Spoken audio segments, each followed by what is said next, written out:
le Monero, le XMR. Lui aussi qui a eu une semaine très fortement haussière sur le graphique journalier, plus qu'une semaine. Il est sur une phase très ascendante. Le Monero, accélération haussière. On a eu quelques prises de bénéfices ici, mais très rapidement, on a pris appui sur les pics ici. Hop, on a pris appui ici. Nouvelle accélération haussière. Et on voit qu'on est en train de former une résistance autour des 180 $. La correction baissière avec le marché dans son ensemble.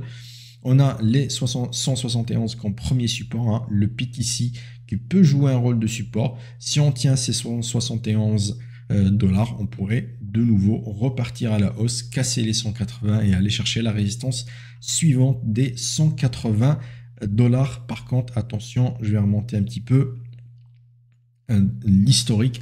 On se retrouve quand même sur une solide zone de résistance. La dernière fois qu'on a dépassé les 180 $, c'était ici, et on est aussi sur des mèches jusqu'aux 187 $.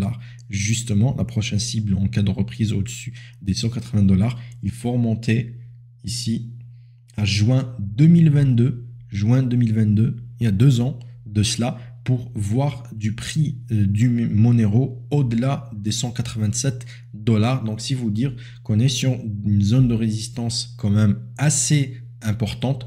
Donc, prudence. Prudence si vous achetez du Monero à ces prix-là. Envisagez quand même des prises de bénéfices, réduire peut-être le risque ou sortir complètement, prendre des bénéfices autour des 180, des 187 et potentiellement revenir dessus, le racheter une fois qu'on aura cassé les 187 $, une zone de résistance très importante. On le voit ici, c'était aussi une zone de support très importante. Donc, une zone de prix qui a souvent fait réagir les prix entre les 180 et les 187. Donc, si vous envisagez d'acheter du Monero, à court terme, c'est faisable pour aller chercher les 180-187. Par contre, attention, l'opportunité pourrait devenir encore plus intéressante sur du moyen terme une fois qu'on aura cassé les 187 $. Et au vu du mouvement ici qu'on a eu, on pourrait avoir besoin d'une phase de respiration, de consolidation avant une nouvelle envolée haussière. Donc ça, on pourrait avoir du mal à casser directement les 180-187 à court terme.